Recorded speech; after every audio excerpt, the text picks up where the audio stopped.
Logically correct ಆಗಿರುತ್ತೆ. ನನಗೆ ಇದೇ ನಿಮ್ಗೆ ಕೇಳ್ತಿದ್ದೀರಲ್ಲ ಕ್ವಶನ್, ಇದೇ ನನಗೆ ತಲೆ ಒಳಗಡೆ ಇವ್ರು ಲೈನ್ ಕೇಳಿದಾಗ ಫಸ್ಟ್ ಇತ್ತು. ಇಡೀ ಸಿನಿಮಾ ಹಿಂಗೆ ನೋಡ್ತಾ ಕೂತ್ರೆ ನಿಮ್ಗೆ ಇಂಟ್ರೋಲ್ ಬರೋಷ್ಟೊತ್ತಿಗೆ ಇವ್ನು ಹೆಂಗ್ ಆಗ್ತಾನೆ ಈ ಪಾತ್ರ, ಕತೆ ಕೂಡ ಡಿಮ್ಯಾಂಡ್ ಮಾಡುತ್ತೆ. ಅಲ್ಲಿ ಯಾವುದೇ ರೀತಿ ಇವ್ನು ಹೆಂಗ್ ಆದ ಅಂತ ಯಾರು ಕ್ವಶನ್ ಮಾಡಾಗಿಲ್ಲ. ಆ ತರದಲ್ಲಿ ಕತೆ ತಗೊಂಡೋಗಿ ನಿಲ್ಲಿಸ್ತಾರೆ.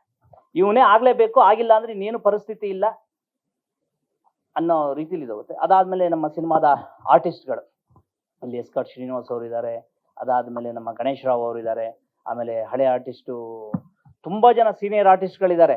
ಆಮೇಲೆ ಪ್ರಕಾಶ್ ತುಮಿನಾಡ್ ಅವರು ಇರ್ಬೋದು, ಆಮೇಲೆ ಸುಮಾರಷ್ಟು ಸಿನಿಮಾಗಳಲ್ಲಿ ಬುಕ್ಕ ಕ್ಯಾರೆಕ್ಟರ್ ಅವರು Swamiji character B D Satish, ಈ ಥರದ ಸುಮಾರಷ್ಟು ಜನ ಆರ್ಟಿಸ್ಟ್ಗಳು ಈ ಕತೆಗೆ ಪ್ರೊಡ್ಯೂಸರು ಎಲ್ಲೂ ಕೂಡ ಯಾರನ್ನ ಡೈರೆಕ್ಟರ್ ಸರ್ ಕೇಳ್ತಾರೆ ಆರ್ಟಿಸ್ಟ್ಗಳು ಬೇಕು ಅನ್ನೋದನ್ನ ಎಲ್ಲರನ್ನೂ ಒದಗಿಸ್ಕೊಟ್ಟಿದ್ದಾರೆ.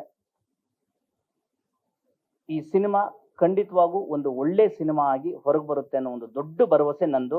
ನಾನು ಕೂಡ ಸುಮ್ಮನೆ ಯಾವ್ದಾವ್ದೋ ಕತೆ ಒಪ್ಕೊಂಡು ಸುಮ್ಮನೆ ಏನು ಮಾಡಲ್ಲ. ನಾನು ಕೂಡ ಒಬ್ಬ ಬರಹಗಾರ, ಅದು ಗೊತ್ತಿದೆ ನಿಮ್ ಕೆರೆಬೇಟೆಲ್. ನಾನೇ ಸ್ಕ್ರೀನ್ ರೈಟರು, ಡೈಲಾಗ್ ರೈಟರು. ಹಾಗಿರೋದ್ರಿಂದ ನನಗೂ ಕೂಡ ಕನಸು, ನಾನು ನೆಕ್ಸ್ಟ್ ಮಾಡುವಂಥ ಸಿನಿಮಾ ಒಳ್ಳೆ ಸಿನಿಮಾ ಆಗಿರಬೇಕು ಅಂತ. 100% common man cinema one of the best entertaining cinema ಆಗಿರುತ್ತೆ. ಈ ಸಿನಿಮಾ ನನಗೊಂದು ಒಳ್ಳೆ ರೀತಿ ಹೆಸರು ತಂದುಕೊಡುತ್ತೆ, ಯಶಸ್ಸಾಗುತ್ತೆ, ಪ್ರೊಡ್ಯೂಸರಿಗೆ ದೊಡ್ಡ ಲಾಭ ತಂದುಕೊಡುತ್ತೆ ಅನ್ನೋ ಆಸೆ ಇದೆ. ನಮ್ಮ ಡೈರೆಕ್ಟರ್ ಸಾರಿಗೆ ಇದೇನು ದೊಡ್ಡ ಸೂಪರ್ ಡೂಪರ್ ಹಿಟ್ ಆದ್ರೆ ನಾನು ಯಾವಾಗಲೂ ಹೇಳ್ತಿದ್ದೆ, ಸರ್ ನಿಮ್ಗೆ ಇದೇನು ದೊಡ್ಡ ವ್ಯತ್ಯಾಸ ಆಗಲ್ಲ ನನಗೆ ಗೊತ್ತು ಅಂತ. ಆದ್ರೂ ಅವ್ರು ಹೇಳೋರು, ಇಲ್ಲಮ್ಮ ಎಲ್ಲವೂ ಕೂಡ ವ್ಯತ್ಯಾಸ ಆಗುತ್ತೆ, ಎಲ್ಲವೂ ಕೂಡ ಕೌಂಟ್ ಆಗುತ್ತೆ, ನನಗೂ ಕೂಡ ಈ ಸಿನಿಮಾ ಒಳ್ಳೇದಾಗಬೇಕು ಅನ್ನೋದಿದೆ.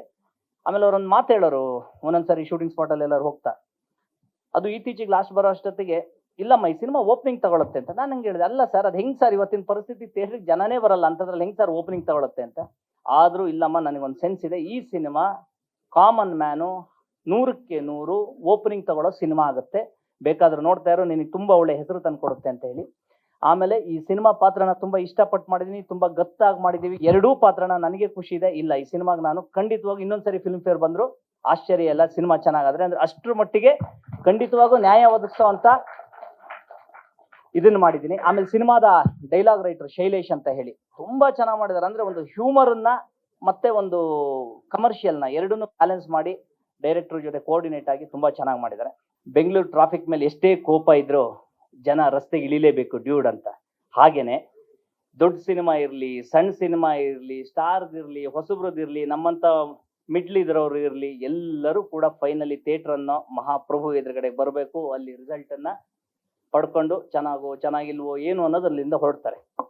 ಒಂದು ರಸ್ತೆ ಅಂತ ಅಂದಮೇಲೆ ಅಲ್ಲಿ ₹1,00,00,000 ಕಾರು ಓಡಾಡುತ್ತೆ, 20 ಲಕ್ಷದ್ದು ಓಡಾಡುತ್ತೆ, ₹1,00,000 ಕಾರು ಓಡಾಡುತ್ತೆ. ಜನಗಳದ್ದು ಸಾಮಾನ್ಯವಾಗಿ ಇಮ್ಮಿಡಿಯೇಟ್ ಆಗಿ ₹1,00,00,000 ಕಾರ್ ಮೇಲೆ ಕಣ್ಣು ಹೋಗುತ್ತೆ.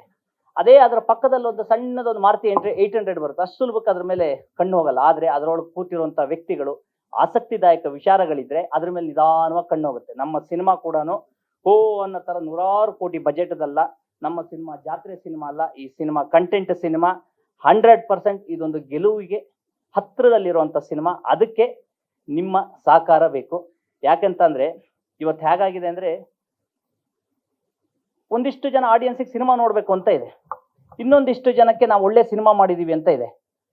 ಈ ಒಳ್ಳೆ ಸಿನಿಮಾ ನೋಡ್ಬೇಕು ಅನ್ನೋರಿಗೆ ಕನೆಕ್ಟ್ ಮಾಡೋದಿದೆಯಲ್ಲ, ಅದು ನಿಮ್ಮಿಂದ ಆಗುವಂಥದ್ದು ಮಾತ್ರ ಸಾಧ್ಯ. ನಮ್ಮ ಮೇಲೆ ಭರವಸೆ ಇಡಿ, ಇದೊಂದು ಒಳ್ಳೆ ಸಿನಿಮಾ ಮಾಡಿದ್ವಿ, ಈ ತರ ಒಂದು ಕನೆಕ್ಟ್ ಮಾಡ್ಕೊಡಿ. ನಿಮ್ಮೆಲ್ಲರ ನಂಬಿಕೆ ಈ ಸಿನಿಮಾ, ಈ ತಂಡ ಉಳಿಸ್ಕೊಳ್ಳುತ್ತೆ. Thank you so much.